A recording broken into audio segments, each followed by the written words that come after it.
This week in Las Vegas, Spielberg joined the manufacturers and distributors of the multi-billion-dollar consumer electronics business for their semi-annual Consumer Electronics Show. As Dennis Michael reports, Spielberg wasn't the only familiar face among all the high-tech gadgets. Give him a second now. Universal Studios executives Lew Wasserman and Sid Sheinberg, along with filmmaker Steven Spielberg, did a little window shopping at the Panasonic section on the main floor of the Consumer Electronics Show in Las Vegas. Panasonic's Parrot Matsushita is, of course, the owner of Universal, and ties between hardware, software, and starware are becoming very strong indeed. I think what the company is looking for is some kind of interactive storytelling. And the film industry is, good at that. With more than 1 billion people expected to watch tonight's Oscar telecast, the real pressure is on the people behind the scenes at the Academy Awards. And for more on that, we go now to Dennis Michael. Dennis. Talking about logistics here, Jim, there's no shortage of the details that have to be attended to in order to put on a production of this magnitude. And that's got the people responsible for making this a smooth-running show scrambling right up to the very last minute. Standing by is Dennis Michael from CNN's Showbiz Today. Dennis, how are you doing? I'm doing all right, Donald. How are you? Very, very well. Now, first of all, the big news, at least for film buffs, was unearthing this major movie find this week, right? This is one of the most wonderful stories I've run across in a long time. This film, a 1912 feature film, one of only 8 feature films made that year, and it was the first year they made any feature films, had been kept under a slab in a basement in, it was Portland, Oregon, for 30 years by a 77-year-old retired projectionist who himself didn't know what he had. This is Richard III. The American Film Institute has the print now, 5-reeler. It had been kept under the print because they were afraid under the slab because they were afraid it might catch fire. It was on nitrate film, which is very, very flammable. And the amazing thing, Dennis, is that they did everything right without knowing it, right? Exactly right. This projectionist had gone through once a year to hand crank this film from reel to reel, just to check it out to make sure it hadn't gone to dust. He said if it had gone to dust, we'd have to take it, off to the dump.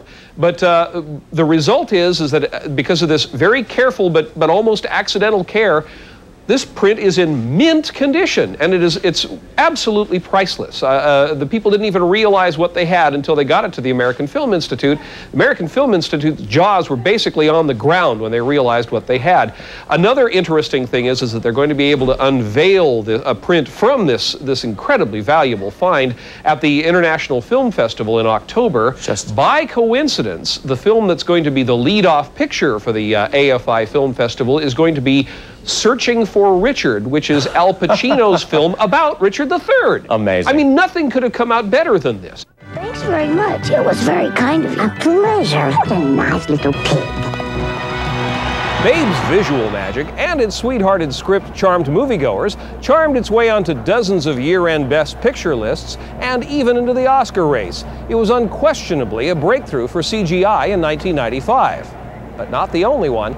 Dennis, how are you? Hello, Donald. Very well, thank you. Good to have you here. Now, the first question is baseball and Fox, and if the series goes on too long, it could be a problem for Fox? Well, let's work this out here. This is a little like predicting an eclipse of the moon, and it's very appropriate for the X-Files audience. But now follow me along here.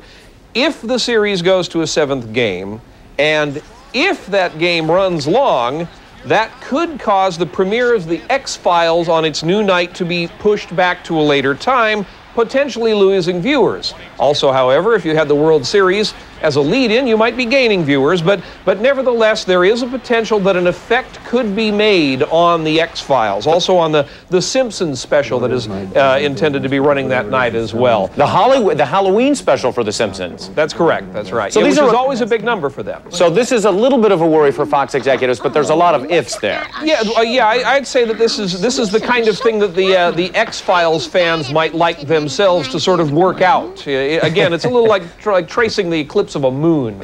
Gee, a video game into a movie. Here's the setup.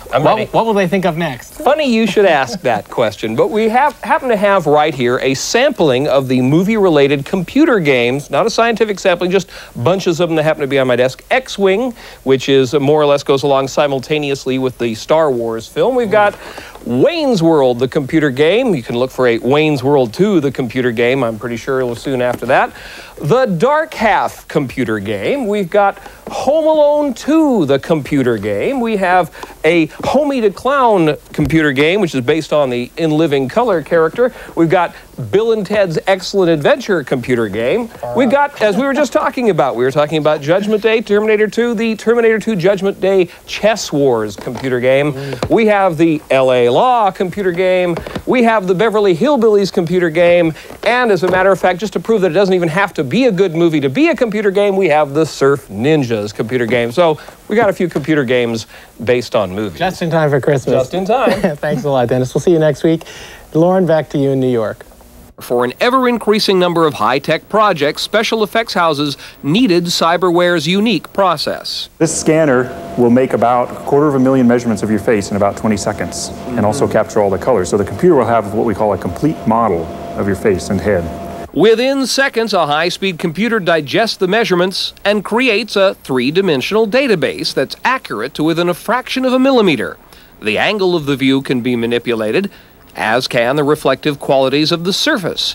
Once the data is collected, computers can do a myriad of things with it, including those unpopular sculptures. The theme park of the future may be less concerned with real estate than with unreal estate, like this virtual reality that appears on this screen. Almost got him, too. Faster than a speeding bullet, more powerful than a locomotive, able to leap tall buildings in a single bound. Look, up in the sky, it's a bird, it's a plane, it's Superman! Whoa! This is that's pretty serious. And the rest of the ride is pretty much exactly the same, but in reverse. Dennis, I know that we're going to start talking about fierce creatures. Well, fierce creatures, actually the interesting thing happened last week. Chris Farley in Beverly Hills Ninja had the #1 picture in the country at $10 million, and he outdistanced Metro by a mere $200,000. But what can you depend on in life when Chris Farley can beat Eddie Murphy at the box office? It's just, people are scratching their heads about that one here in LA. It's a phenomenal opening for a movie that most movie critics would just write off as fluff nonsense, right? Well, they'll be writing it off next week. Bringing an animated character to life, it used to take a long time. Now you can do it in real time. It does take a powerful computer and some high-tech headgear. This piece of equipment right here is called the digital-faced Waldo, and it has various sensors, up to 8 sensors that we can place on an actor's face to capture facial motion. Now what I'm going to be applying to your face now is some surgical glue. We'll be placing these contacts on various parts of your face that move with your facial expressions, such as your eyelid right there or your eyebrow, which you're going to use to control the character's eyelid. Oh, and a tip for potential digital actors of the future: forget wearing a beard. Just smile for me. Sad, angry. Yeah, excellent. And this makes his ears go up and down, and this makes his eyes bulge out. If you're having problems keeping the eyes open, you want to leave that down just a little bit. It'll keep his eyes open. Joystick moves his eyes around. Once you get the hang of it, the transition from human to cartoon character is pretty easy. Look, Ma, I'm Linda Blair! Yeah! This was the hottest film in most theaters this summer. But at one theater, this was the summer's big special effects blockbuster, the 1924 silent version of The Lost World. In this movie house, the jazz singer never sang. The names Dolby and THX, they have no meaning.